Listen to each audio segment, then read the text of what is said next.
Okay, so it's been a minute since we've done a video in the car. And I actually recorded this last night and something went wrong. So I thought I had a little break and I would record it again.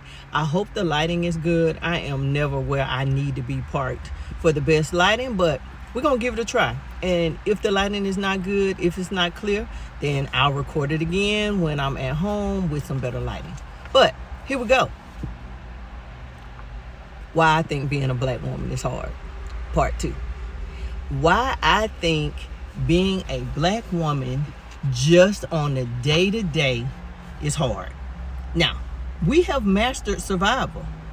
Now it's time to learn to be softer, to have some peace, some joy, and basically, because black women deserve more, it's time for us to figure out a way to get more.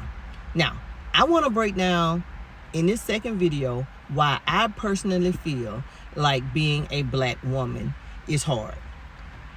When we actually look at things, we honestly need to start living healthier, happier lives. And we need to stop continuing on down the line of being strong, understanding, and all of those things. Everything about us needs to change, including damaging stereotypes, like we're always angry, to code switching, like we're fighting for our life. There is a constant pressure to be strong, and that in itself needs to change. Now, I got a few reasons why I feel like being a black woman is hard.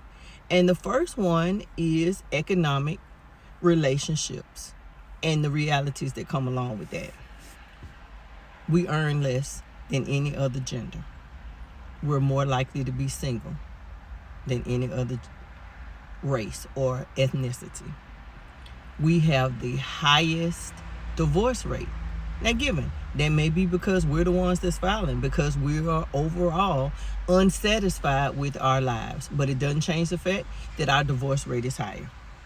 And we face the highest risk of immortality during childbirth and due to many of the medical conditions that come about because of our stress levels and our weight and our just basic inability to take care of ourselves, because either we don't want to, we're too tired, or the fact that we're too busy taking care of other people. Black women are expected to do the most and receive the least, and then be grateful for the little bit that we are given. That pressure weighs on the mind and the body, and that's something that we need to do differently. Number 2, code switching and perfectionism. Perfection is not a thing. There is no such thing as perfect. There's just no such thing. We code switch like our livelihood depends on it.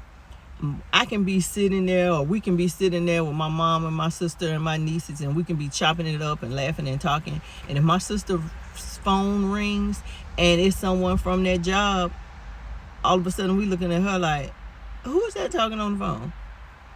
Why you sound like that? Because we have to always feel pressured to be pleasant and be kind, even though you calling me after hours about something that you could have dealt with tomorrow. But we can't say that because we'll be perceived as being angry and difficult and all of those things. So what do? We code switch. And that's not a good thing. We need to be able to be ourselves all the time. At work, we have to be twice as good to even get a limited amount of recognition. And baby, if we make one mistake, it becomes a cautionary tale. It becomes the thing that nobody needs to do if you want to get ahead. This level of vigilance is traumatic, and I am tired of creating trauma for myself. It affects your body chemistry, and it keeps your stress hormones level high. Cortisol is raging through our bodies, and it's causing all kinds of problems, and we need to do whatever we need to do in order to get that under control, because we are slowly killing ourselves whether we are trying to or not. Now, this last one is big. And this one is beauty, visibility, and validation. We need to create our own beauty standards. We grew up being told what beautiful looks like, and that never looked anything like us. If you watch TV, if you flip through magazines, you never saw anybody that looked like us to be claimed to be beautiful. And if you did see a black woman that was beautiful, her hair was typically bone straight and she was light skinned. And that does not look like me. That has never looked like me. And it never will look like me. So I have to define my own standard of beauty and figure out what's beautiful to me and to the people that I hope to attract.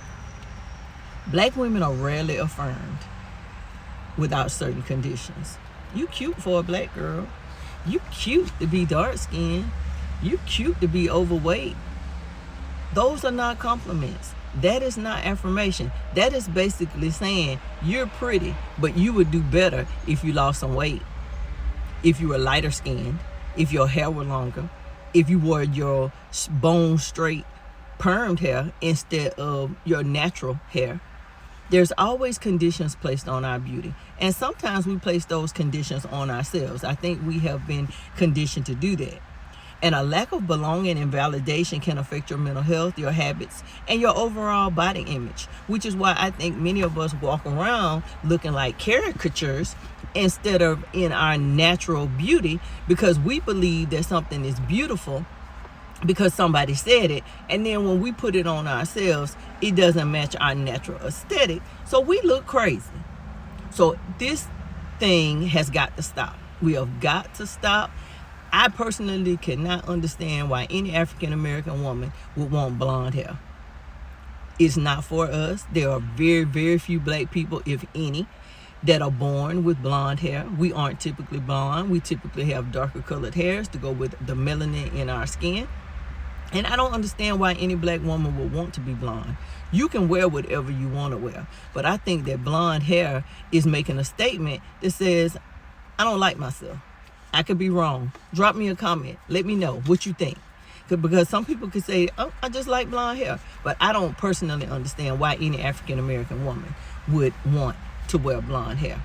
We've got to establish what we consider beautiful. And that means natural beauty. I'm not saying don't wear makeup. I'm not saying that you shouldn't color your hair or straighten your hair if you prefer to have straight hair. But what I am saying, do it because it makes you feel good, not because it makes you look like somebody else. Now, we have identified some of the things that I think make black women or make being a black woman more difficult.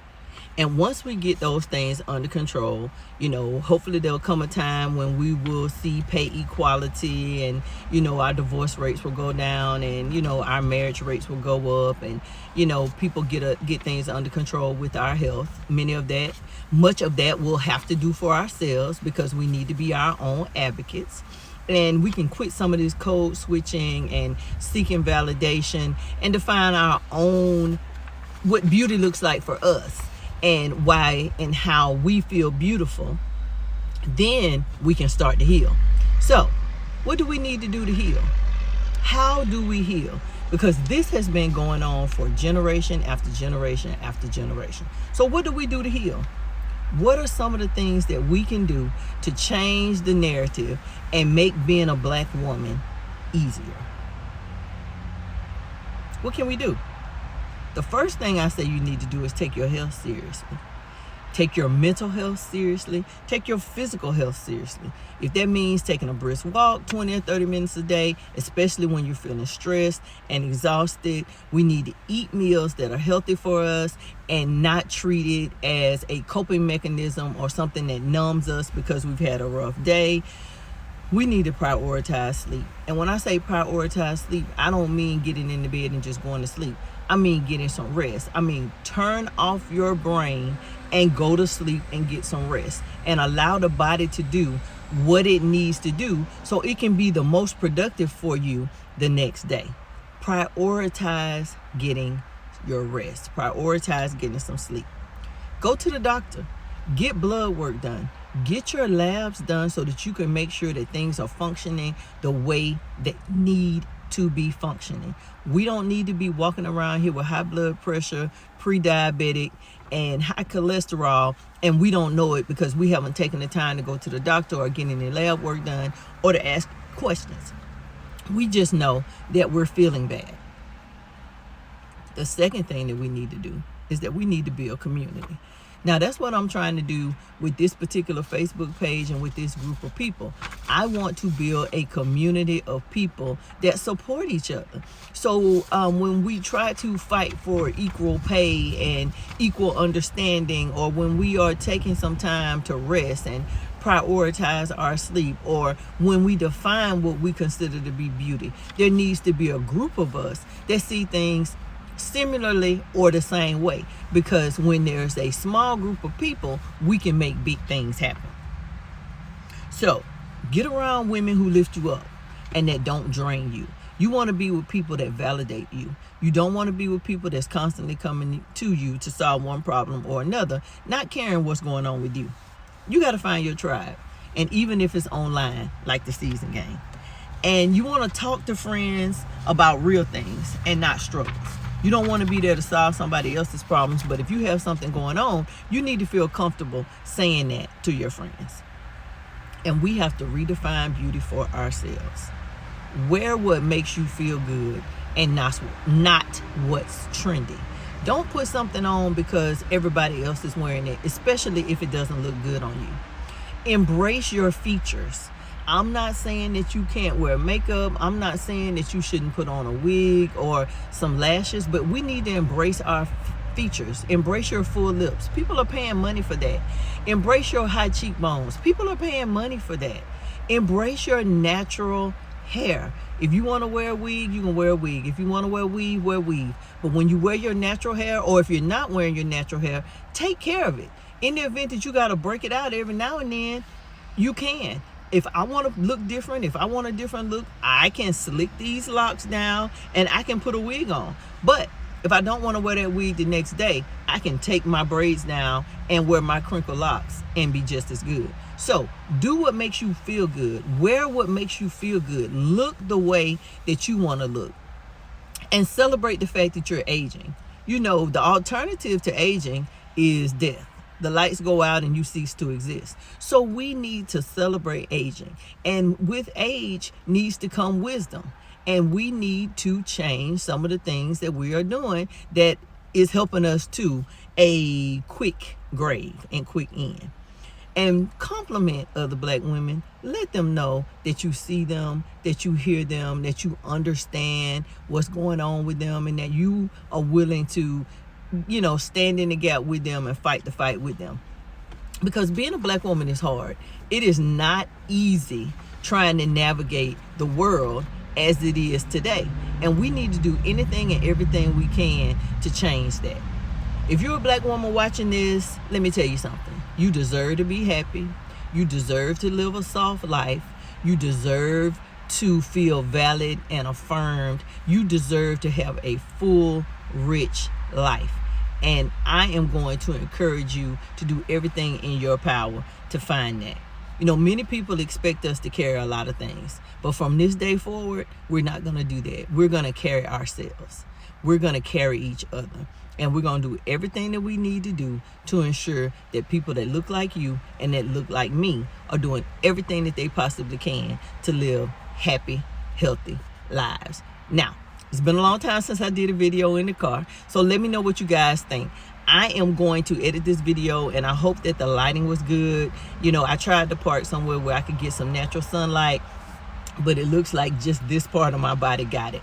So I'm not sure what it's going to look like when I edit it, so hopefully everything will go as planned. If this video resonated with you, if you're one of these black women that's struggling to survive in today's society as things are, leave me a comment. Let me know, what can we do to make our lives easier? What can we do to make the changes that are necessary so that each and every one of us can live full, happy, healthy lives? Drop me a comment, like the video, subscribe to the channel, and until the next time the seasoned lady is signing out, I hope each and every one of you have an absolutely fabulous day. Until next time, toodles.